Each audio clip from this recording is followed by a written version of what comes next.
हिंदी में इतनी शक्ति होती है कि उसकी बिंदी जहाँ तक पहुँचती है बस रोशनी रोशनी और रोशनी महसूस करती है दुनिया। एक ऐसा ही शख्स है जिसके बारे में आज हम आपको बताते हुए बहुत ही गर्व महसूस कर रहे हैं कि इन 24 न्यूज़ इतना खुशनसीब है कि एक ऐसे शख्स ने यहाँ पर आकर इस पूरे महफिल में जान डाल दी है। सबसे पहले हम आपको दिखाना चाहेंगे कि साइंटिस्ट मुनीर खान बैठे हुए हैं और बशीर अहमद मयूख साहब, जिन्होंने हिंदी की सेवा में पूरी दुनिया में ये साबित कर दिया है कि हिंदुस्तान कितना समृद्ध है। अक्सर हमने देखा है कि लोग मंदिर का निर्माण करते हैं, इन्होंने शब्दों का निर्माण किया है और कई ऐसे शब्द हैं जिनको लोग आज महसूस करते हैं। जाहिर तौर पर जब ऐसा सम्मान मिलता है तो बहुत खुशी होती है। और पिछले 17 सितंबर को राष्ट्रपति भवन में राम कोविंद जी ने अपने हाथों से विदेश मंत्री सुषमा स्वराज जी की उपस्थिति में सम्मान किया इनका, और जाहिर तौर पर इनका सम्मान पूरे राष्ट्र का सम्मान है। और जिस तरह से राष्ट्र का सम्मान होता है तो पूरी दुनिया को ये पता चलता है कि हिंदुस्तान में किस कदर लोग टैलेंटेड हैं। और कोटा शहर एक ऐसा नाम है जहां से इन्होंने शुरुआत की और भगवान शंकर का मंदिर बनाकर आज इन्होंने ये साबित कर दिया कि इंसान जब मज़हब से ऊपर उठ जाता है तो उसका नाम बशीर अहमद मयूख हो जाता है। बहुत ही खुशी की बात है। सबसे पहले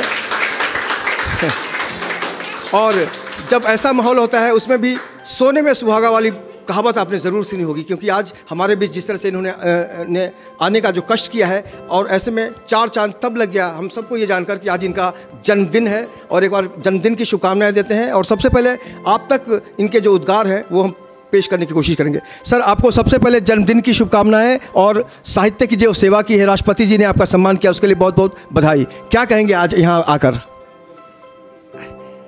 मित्रों, आपके चैनल में और मेरी बिटिया ने जो आज मुझे सम्मान दिया है, और हमारे कंवर साहब ने, मुनीर साहब ने जो एक सम्मान दिया है मुझे, इससे मैं बहुत अभिभूत हूँ।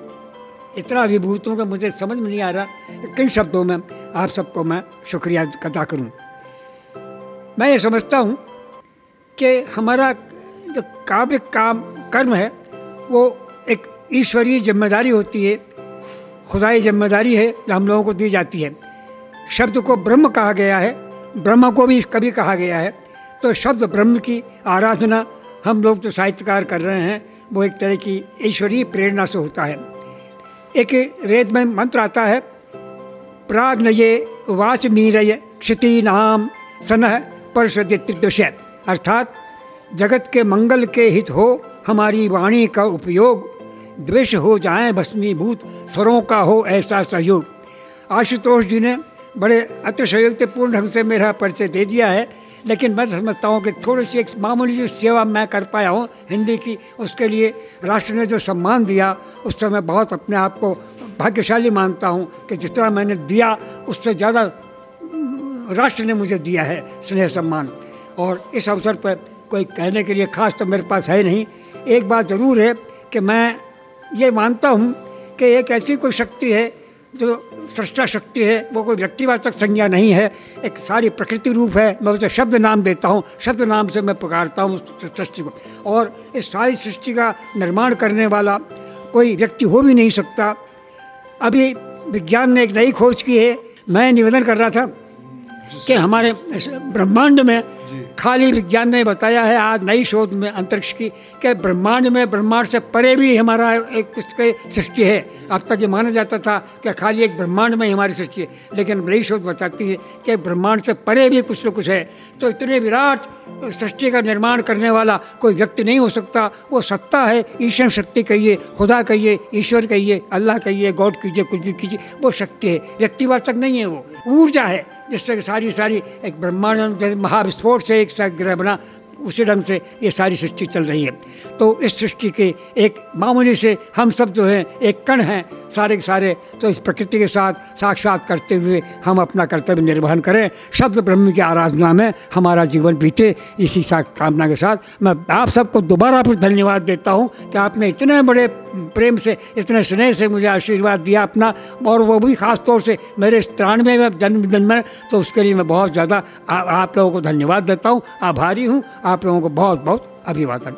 शब्दों के अंदर जो भाव होते हैं उसको दुनिया समझती है। और जयशंकर प्रसाद की कालजयी रचना मुझे याद आ रही है इनकी सक्रियता को देखकर। जिस तरह से ये लगातार सक्रिय हैं, दुनिया के अलग अलग हिस्सों में जाते हैं, देश के अलग अलग कोनों में जाते हैं, ऐसे में इनकी जो भावना है, इनकी जो स्पीड है, तो बस जुबान पे जो शब्द आते हैं वो यही है कि हिमाद्री तुंग श्रृंग से प्रबुद्ध शुद्ध भारती, स्वयं प्रभा समुज्ज्वला स्वतंत्रता पुकारती, अमर्त्य वीर पुत्र हो दृढ़ प्रतिज्ञ सोच लो, प्रशस्त पुण्य पंथ है बढ़े चलो। और बढ़ने का जो नाम है, निश्चित रूप से कहा जा सकता है कि आज इन्होंने जिस मुकाम को हासिल किया है, और हमें भी आज महसूस हो रहा है कि इनके पास जो उपलब्धियां हैं, एक बड़ी हस्ती जब बिल्कुल नॉर्मल लगता है, आम आदमी की भाषा बोलता है, तो बिल्कुल ये तय मानिए कि उसकी हर सोच में कहीं ना कहीं से एक आशावाद है, एक श्रृंगारवाद है और एक उम्मीदवाद है। उम्मीदवाद एक नया शब्द में प्रयोग कर रहा हूँ। सर, आप क्या कहेंगे सर के बारे में?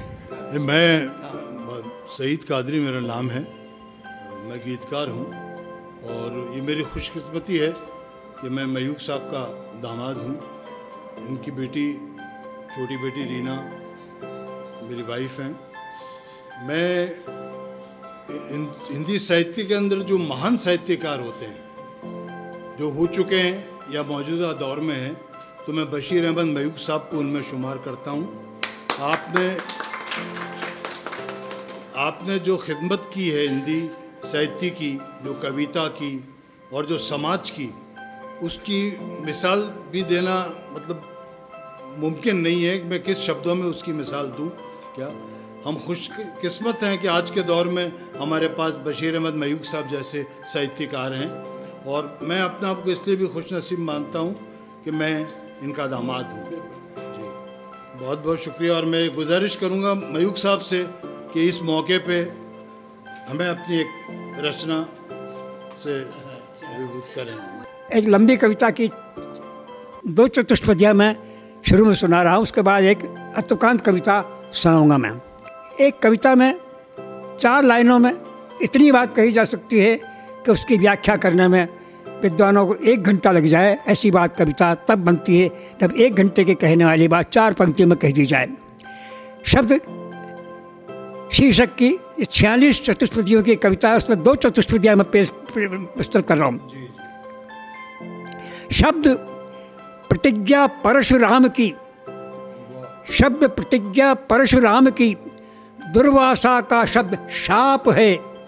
शब्द वनगमन श्री राम का, दशरथ का कायर विलाप है। शब्द दक्षिणा एकलव्य की, शब्द द्रोण का पक्षपात है। और शब्द राजपुत्रों के हित में, जनता से विश्वासघात है। शब्द राजपुत्रों के हित में। और दूसरी चतुष्पदी एक और, उसके बाद एक अतुकांत कविता पढ़ूंगा। एक गज़ल पढ़ रहा हूँ, गज़ल याद आया। लोग पत्थर तलाशने निकले, लोग पत्थर तलाशने निकले, हम तेरा दर तलाशने निकले, तेरा दर तलाशने निकले। और सारा जग ही सगा लगा यारो, सारा जग ही सगा लगा यारो, अपना जो घर तलाशने निकले। लोग पत्थर तलाशने निकले। और जो हमें रास्तों में छोड़ गए, जो हमें रास्तों में छोड़ गए, वही अक्सर तलाशने निकले। और बंद अलमारियों के पोथों में, बंद अलमारियों के पोथों में, लोग रहबर तलाशने निकले। बंद अलमारियों के पोथों में, लोग रहबर तलाशने निकले। और हम तो दानिशवरों की दुनिया में, हम तो दानिशवरों की दुनिया में, सर फिरे सर तलाशने निकले। बंद अलमारियों के पोथों में, लोग रहबर तलाशने निकले। ये धरा तो मयूख छोटी थी, लोग अंबर तलाशने निकले। और जो कबूतर उन्होंने मारा है, जो कबूतर उन्होंने मारा है, उसका ही उसके ही पर तलाशने निकले। मैं ये मानता हूँ कि आज जो अंतरिक्ष में जो विज्ञान में जो अनेक शक्ति का जो दुरुपयोग हो रहा है, उसके पीछे लोगों ने कई बार दुनिया को नष्ट करने के हथियार अणु बना रखे। इसके पीछे एक दूसरे के पीछे डर है। वो ज़मीं छोड़ कर खलाओं में, वो ज़मीं छोड़ कर खलाओं में अपना ही दर तलाशने निकले, और जो कबूतर उन्होंने मारा है उसके ही पर तलाशने निकले। और ये ज़मीं तो मयूख छोटी थी, ये धरा तो मयूख छोटी थी, लोग अंबर तलाशने निकले। और हम तो 2 गज ज़मीन के भीतर, हम तो 2 गज ज़मीन के भीतर अपना बिस्तर तलाशने निकले, लोग अंबर तलाशने निकले, हम तेरा दर तलाशने निकले। बहुत बहुत शुक्रिया। आप क्या महसूस कर रहे हैं आज जिस तरह से इनका आगमन हुआ है? भाई महबूब साहब से बरसों बाद मुलाकात हुई, वो है इतनी दिली खुशी हुई है कि मैं सोच भी नहीं सकता। बरसों बाद मुलाकात हुई है उनसे। हम लोग पहले भी 40 साल पहले भी आ चुके हैं बॉम्बे, और रेलवे गेस्ट हाउस में रुके, काफ़ी घूमे में, इनके प्रोग्राम थे हिंदी। खैर आज ये खुशी हुई है, इसके लिए शब्दों में बयान नहीं कर सकता मैं, और क्या कहूँ। सालगिरह भी है। हाँ, सालगिरह है, ऊपर वाला करे इस तरह सैकड़ों बार हम मनाते रहे उनकी सालगिरह। आपने साइंटिस्ट मुनीर खान के बारे में बहुत कुछ सुना होगा भी, हम लोगों ने देखा है। आप इनको किस तरह से दुआ देंगे? जैसा मैंने कहा ना कि समाज में कुछ देने के लिए लेने के साथ देना पड़ता है, तो हमारे जो कमर साहब हैं, मुनीर साहब, ये समाज को इतना दे रहे हैं, ऐसा दे रहे हैं जिसकी कीमत नहीं आंकी जा सकती। समाज को एक ऐसी देन दे रहे हैं जिसके लिए समाज को बहुत बहुत शुक्रगुजार होना चाहिए। और मुझे खुशी है कि अभी अपने आपके महाराष्ट्र के मुख्यमंत्री जी ने भी आपको इसीलिए सम्मानित किया, इस समाज सेवा के लिए। इनकी शुरू से ही आदत रही है, मैं देखता आ रहा हूँ कि समाज के प्रति समर्पित भाव रहा है इनका, समाज की सेवा के प्रति बहुत इनका हितैषी भाव रहा है। और उस बारे में जितना कुछ कर सकते थे समाज की सेवा में, वो शुरू से ही करते रहे। इसके लिए मैं इनको बहुत बहुत साधुवाद देता हूँ और बधाई देता हूँ। मुनीर साहब दीर्घजीवी हों और समाज की सेवा करते रहें। बहुत बहुत शुक्रिया। हम आपके पास फिर आएंगे। और जब बेटी अपने पिता को या पिता तुल्य पिता को खुश होते देखती है, सम्मानित होते देखती है, तो जाहिर तौर पर उसके अंदर भी एक गौरवान्वित भावना आती होगी। रुखसाना जी हैं, जिनके चाचा हैं, आप क्या कहेंगे आज? मेरे चचा हैं और मैं बहुत खुश हूँ आज वो मेरे से मिलने आए यहाँ। मेरे परिवार में यही बचे हुए हैं अभी, मेरे बाप की जगह है। अल्लाह इनकी उम्र दराज करे। बिल्कुल, इनकी भावनाओं को समझा जा सकता है कि वाकई एक जो खुशी की बात होती है कि अगर आपके घर में कोई बुजुर्ग आता है, कोई सर पे हाथ रखने वाला आता है, तो ऐसी स्थिति होती है, क्योंकि बात जज्बा की है। मुनीर खान साहब हैं जो लगातार सांस्कृतिक गतिविधियों में शामिल रहते हैं, सामाजिक संदेश देते हैं, और अपनी फिल्मों के ज़रिए, अपने सीरियल्स के ज़रिए, वेब सीरीज़ के ज़रिए, शॉर्ट फिल्मों के ज़रिए सिर्फ करंट अफेयर्स को उठाते हैं, समाज को एक नया संदेश देते हैं। आज का जो पूरा माहौल है, मुनीर खान जी आप कैसे देखेंगे, क्या कहेंगे? मैं सबसे पहले मेरे नाना को बहुत बहुत बधाई देना चाहूँगा उनके जन्मदिन की। और ये हमारी खुशकिस्मती है, और हमारी मम्मी इमोशनल इसलिए हो गई कि वो ही एक बुज़ुर्ग बचे हैं जो उनको हम नाना कह सकते हैं हमारे पूरे फैमिली के अंदर, ख़ानदान के अंदर। और बहुत अच्छा गर्व महसूस होता है यहाँ पे। जैसे हम लोग बात कर रहे थे कि बच्चे अपने माँ बाप का नाम बड़ा करते हैं, तो यहाँ पे उल्टा होता है। हमारे फादर मिस्टर मुनीर खान ने हमारा नाम किया और ख़ुद का नाम किया, पूरे इंडिया का नाम किया, वैसे ही नाना ने किया। आज नाना की वजह से पूरे इंडिया को भी जाना जाता है और उनको राष्ट्रपति अवार्ड से नवाजा गया है। तो मेरी बहुत शुभकामनाएं, और मैं प्राउड फील करता हूँ कि मैं उनका, वो हमारे नाना है। जाहिर है जब ऐसे नाना हो तो नाना प्रकार के भाव, नाना प्रकार मतलब बहुत अलग अलग किस्म के भाव आपके अंदर आते हैं। और ये खुशनसीबी है मुनीर खान की कि ऐसे नाना है जिनके पास शब्दों का असीमित भंडार है। बहुत सारे लोग हैं, सबसे हम आज की जो महफिल है उसके बारे में जानना चाहेंगे। सर, आप किस तरह से विश करेंगे इनको? मैं इनका सबसे छोटा बेटा हूं, और हमें तो खुद बहुत गर्व होता है कि ये हमारे पिताजी हैं, और इनका इतना सम्मान होता है तो हम खुद को गौरवान्वित महसूस करते हैं। और इस अवसर पर मैं भी इनको शुभकामनाएं देता हूं। आप किस तरह से विश करेंगे? ये मेरे फादर इन लॉ हैं, और उससे पहले मेरे फूफा साहब भी हैं, मतलब तो मेरे को भी बहुत प्राउड फील होता है कि मैं इतनी बड़ी पर्सनालिटी की डॉटर इन लॉ हूँ। तो I feel very proud and मतलब मैं बेस्ट विशेस देती हूँ कि ये बहुत अच्छी लंबी और हेल्दी लाइफ जिए। आप किस तरह से विश करेंगे? मैं रीना कादरी बन की मयूख साहब की छोटी बेटी हूँ और मैं बहुत ही गर्व का अनुभव करते हैं और बचपन से हमने देखा है इनको कि बहुत ही कर्मठ है और हर परिस्थिति में बहुत ही स्ट्रगल रहे हैं और हमें बहुत गर्व का अनुभव होता है जब पापा का नाम होता है, कहीं भी उनको जब कुछ सम्मान मिलता है तो बहुत खुशी होती है, बहुत ही गर्व होता है।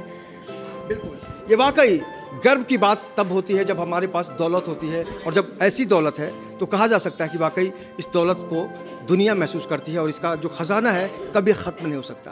तो निश्चित रूप से कहा जा सकता है जब साहित्य का भंडार समृद्ध होता है, अपनों के पास ऐसा बुजुर्ग होता है जिसका आशीर्वाद मिलता है, जिसकी दुआ मिलती है, तो कहा जा सकता है कि आने वाला जो दिन है उसमें हर किसी के रास्ते में एक नई उम्मीद की किरण है। जी, एक और चलते चलते हम चाहेंगे कि एक नज़्म, गज़ल या कविता इनके मुखारबिंद से सुने ताकि आप लोगों को भी लगे कि वाकई एक्टिव होना हो तो इनकी तरह।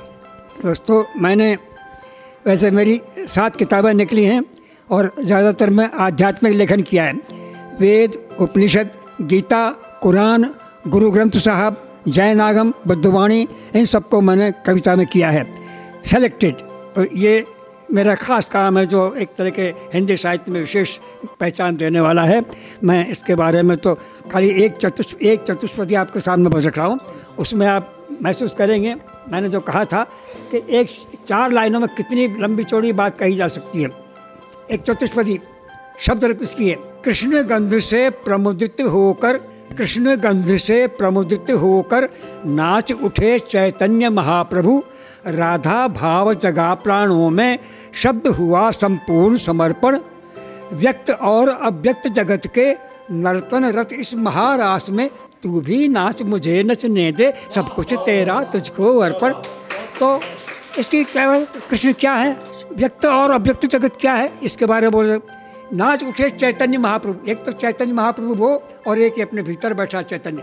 व्यक्त और अव्यक्त जगत के नर्तन रत इस महारास में, तू भी नाच मुझे नचने दे, सब कुछ तेरा तुझको अर्पण। अब मैं एक फ्री वर्ष कविता और सुना दूँ आपको। हमारा मन एक दर्शक दीर्घा है जहाँ भाव जगत का आविर्भाव और दर्शन दोनों होता है। चेतना की चरम तल्लीनता में एक ऐसी स्थिति भी आती है जब न दृश्य रहता है, न दृष्टा रहता है, न देखने की प्रक्रिया, कुछ भी शेष नहीं रहता, रह जाता है केवल एक साक्षी भाव, गवाह की स्थिति। इसी साक्षी भाव पर एक कविता अतुकांत पढ़ रहा हूँ, इसका शीर्षक है साक्षी।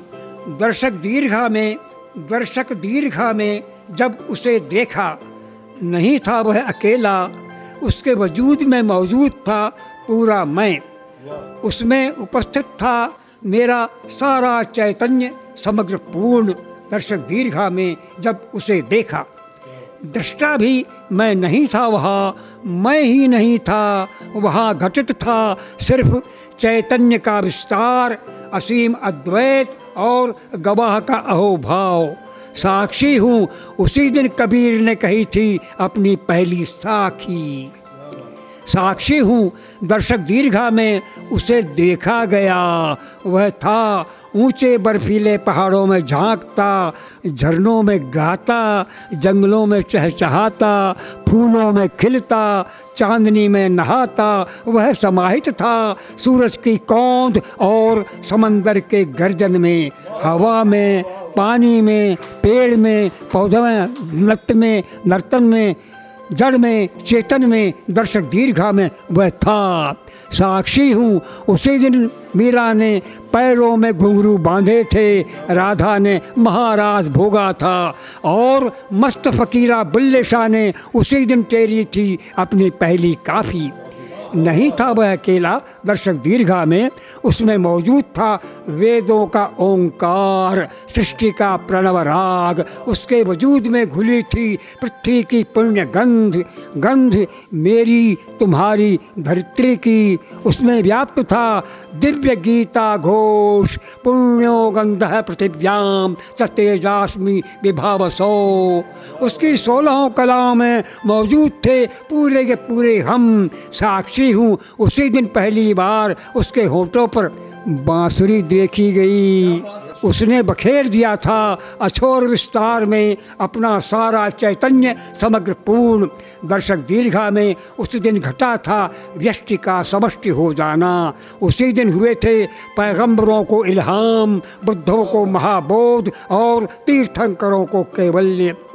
सब में होकर भी वह नहीं था, किसी में नहीं था, उसमें भी कोई नहीं था, फिर भी वहाँ मौजूद था उसका पूरा का पूरा अखंडित पूर्ण। साक्षी हूँ उसी दिन घोषा था उपनिषद ने अपना पहला मंत्र, पूर्णमदः पूर्णमिदं पूर्णात् पूर्णमुदच्यते पूर्णस्य पूर्णमादाय पूर्णमेवावशिष्यते।